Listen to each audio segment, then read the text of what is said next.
മഞ്ഞിൽ വിരിഞ്ഞ പൂക്കളിലൂടെ വന്ന് മലയാളികളുടെ പ്രിയങ്കരിയായ നടിയായി വളർന്ന പൂർണിമ ജയറാം പിന്നീട് ഭാഗ്യരാജിനെ വിവാഹം കഴിച്ച കഥയെക്കുറിച്ചാണ് ഇന്നത്തെ വീഡിയോ.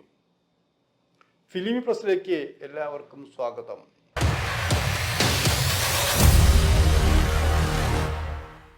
പൂർവകാലം മറക്കാൻ എന്തെളുപ്പം, മറക്കാനല്ലേ പറ്റൂ, ഓർമ്മിക്കാനല്ലേ ബുദ്ധിമുട്ട്. ഓർമ്മിക്കുമ്പോൾ പഴയ പല ചിത്രങ്ങളും ഓർമ്മയിൽ തെളിഞ്ഞു വരും. അതത്ര സുഖകരമായിരിക്കില്ല. സഹായിച്ചവൻ്റെ പേര് പറയാൻ മടിയുണ്ടായിരിക്കാം, പരിചയത്തിൻ്റെ പേര് പറയാൻ മടിയുണ്ടായിരിക്കും. അങ്ങനെ കുറേ പേര് സിനിമാ രംഗത്തുണ്ടെന്ന് ആലോചിക്കണം. വളർച്ചയിൽ ചില സഹായങ്ങൾ പലരും ചെയ്തിരിക്കാം.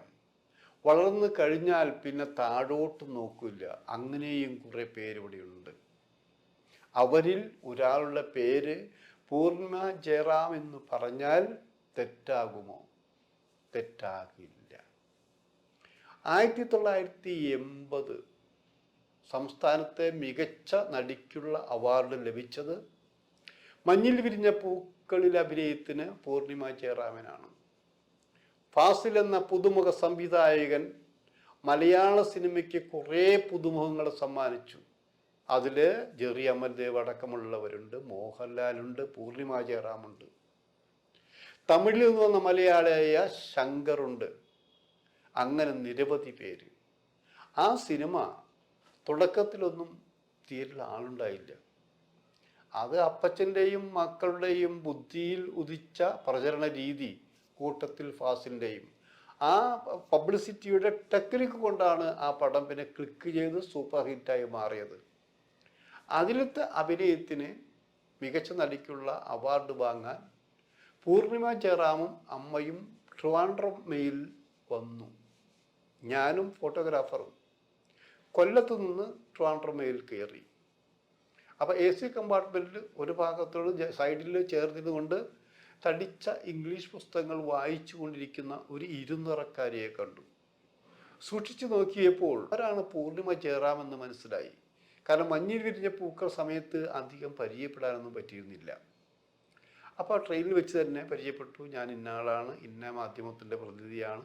വളരെ സന്തോഷപൂർവ്വം ഞങ്ങളുടെ വാരിക നാന വളരെ ഇവരുടെ പുതിയ പടത്തിന് വേണ്ടി പുതുമുഖങ്ങൾക്ക് വേണ്ടി ധാരാളം അത് സ്പെഷ്യൽ ഇറക്കിയ പോലെയാണ് ഞാൻ അന്ന് കൈകാര്യം ചെയ്യുന്നത്.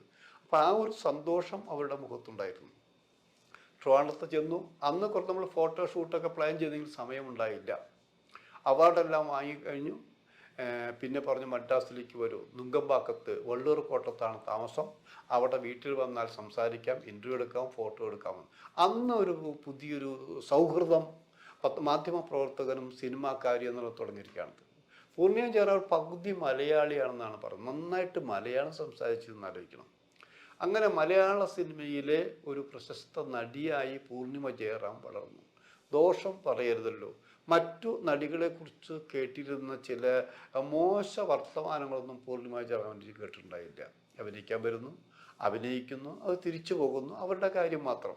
അങ്ങനെ കുറേ മലയാള സിനിമകളിൽ അഭിനയിച്ചു. ഞങ്ങളെ സംബന്ധിച്ച് മദ്രാസിൽ ചെല്ലുമ്പോഴും കേരളത്തിലെ ലൊക്കേഷൻ ചെല്ലുമ്പോഴും മാധ്യമത്തിന് വേണ്ടി ഞങ്ങളുടെ വാരികയ്ക്ക് വേണ്ടിയുള്ള എല്ലാ സഹായങ്ങളും അവരുടെ ഭാഗത്തുണ്ടായി. ഇൻ്റർവ്യൂ ആയാലും ഫോട്ടോ സെഷൻ ആയാലും എല്ലാം സജീവമായി ചെയ്തുകൊണ്ടിരിക്കുന്നു.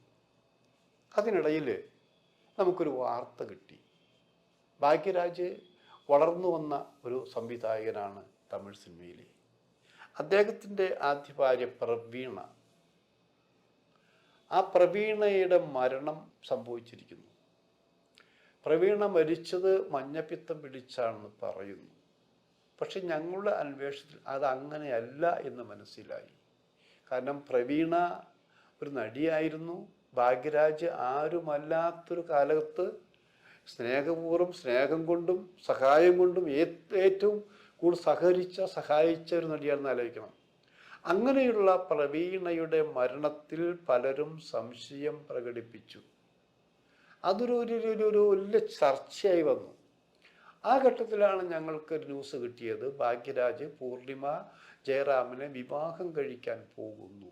അപ്പോൾ ഞാൻ ആലോചിച്ചു, അവർ രണ്ടുപേരും അടുക്കാനൊരവസരം ഉണ്ടായിട്ടില്ല, ഒരുമിച്ച് അഭിനയിച്ചിട്ടില്ല.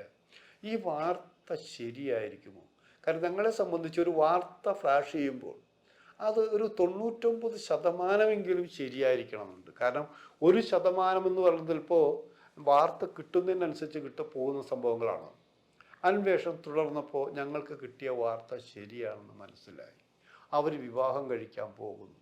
പെട്ടെന്ന് വിവാഹം ഉണ്ടാകും. പക്ഷെ ആ വിവാഹം വലിയ ഗംഭീരമായിട്ടൊന്നും ആയിരിക്കില്ല. അതിനിടയിൽ ചിലർ ഇവരുടെ മരണവുമായി ബന്ധപ്പെട്ട് ഉള്ള കാര്യങ്ങൾ കുത്തിപ്പൊക്കി കൊണ്ടുവന്നപ്പോൾ അതിൽ നിന്ന് ഭാഗ്യരാജനെ രക്ഷപ്പെടുത്തിയത് MGR ആയിരുന്നു ആലോചിക്കണം. അതങ്ങനെ ഒരു ഫ്ലാഷ് ബാക്ക്. അപ്പോൾ ഞാൻ എന്ത് ചെയ്തു, ഞാനത് പൂർണിമയെ വിളിച്ച് ചോദിച്ചു, പൂർണിമ ഭാഗ്യരാജായിട്ടുള്ള വിവാഹം എന്നാണ് എന്ന് ചോദിച്ചു. അപ്പോൾ പൂർണിമ പറഞ്ഞേ അങ്ങ് വിവാഹമോ, ഞാൻ 2ാം കെട്ടുകാരനെ കല്യാണം കഴിക്കില്ല എന്തായാലും. മാത്രമല്ല ഞങ്ങൾ തമ്മിലൊരു ബന്ധവുമില്ലാതെ അത് നമ്മൾ ഒരു പരിചയമില്ലാത്തതിലും ആക്ഷേപിച്ചു അങ്ങനെ സംഭവമില്ല, വാർത്ത ഫോൾസാണെന്ന് പറഞ്ഞു.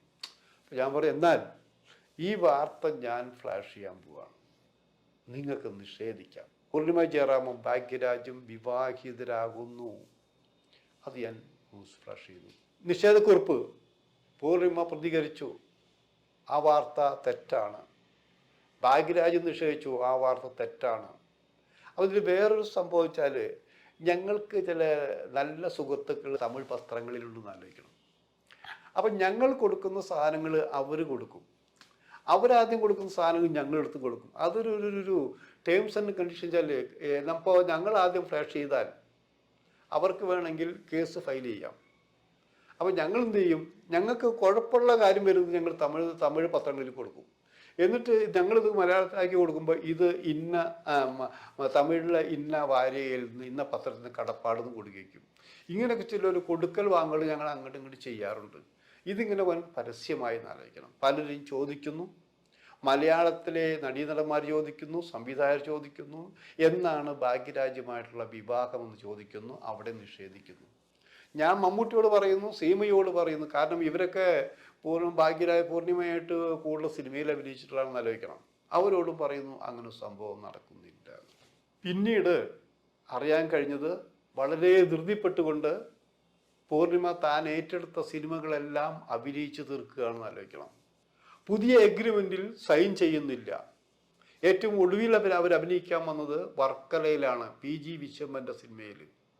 ആ സിനിമയിൽ മമ്മൂട്ടിയുണ്ട്, സീമയുണ്ട്, പൂർണിമ ജയറാമുണ്ട്, ബേബി ശാലിനിയുണ്ട്, സുമ, അങ്ങനെ കുറേ ആർട്ടിസ്റ്റുകളുണ്ട്. അന്ന് ഞാൻ മമ്മൂട്ടിയോട് പറഞ്ഞു, സീമയോടും പറഞ്ഞു, പൂർണിമ നിങ്ങളെ കല്യാണം ക്ഷണിച്ചോ? കല്യാണക്കത്ത് അടിച്ചു എന്നാണ് എൻ്റെ അറിവ്, അടുത്ത ആഴ്ച വിവാഹമാണ് എന്ന് പറഞ്ഞു. അങ്ങനെയുണ്ട് ഞങ്ങളെ വിളിക്കാതിരിക്കുമോ എന്നാണ് മമ്മൂട്ടി ചോദിച്ചത്. സീമയ്ക്കൊരു സംശയം, ശരിയാണോ? കാരണം നമ്മൾ കള്ളം പറയാറില്ല, കള്ളം എഴുതാറില്ല എന്ന് സീമയ്ക്ക് അറിയാം. അങ്ങനെ വിളിക്കേണ്ടതാണല്ലോ. ഞാൻ പറഞ്ഞു അങ്ങനെ കാത്തിരുന്നാൽ വിളിക്കും. അവിടെ അവിടുത്തെ സിനിമയിലെ അഭിനയം കഴിഞ്ഞ് പൂർണിമ തിരിച്ചു പോകുമ്പോൾ പോലും താൻ വിവാഹം കഴിക്കാൻ പോകുന്നുള്ള വാർത്ത ആരോടും പറഞ്ഞില്ല. പിന്നീട് ഒരാഴ്ച കഴിഞ്ഞു, ലളിതമായ രീതിയിൽ ഭാഗ്യരാജ് പൂർണിമയുടെ വിവാഹം കഴിഞ്ഞു എന്നാലോചിക്കണം. അതിനുശേഷമാണ് പലരും കുറ്റപ്പെടുത്തി സംസാരിച്ചത്. പിന്നീട് ഭാഗ്യരാജിൻ്റെ എല്ലാമായി പൂർണിമ ജയറാം, പൂർണിമ ഭാഗ്യരാജ് തീർന്നാലോചിക്കണം. തമിഴ് സിനിമയിലെ കിരീടം വയ്ക്കാത്ത രാജ്ഞിയായി എന്നാലോചിക്കണം. അങ്ങനെയുള്ള അവരുടെ സെറ്റിലേക്ക് ഞങ്ങൾ വീണ്ടും ചെല്ലുന്നു.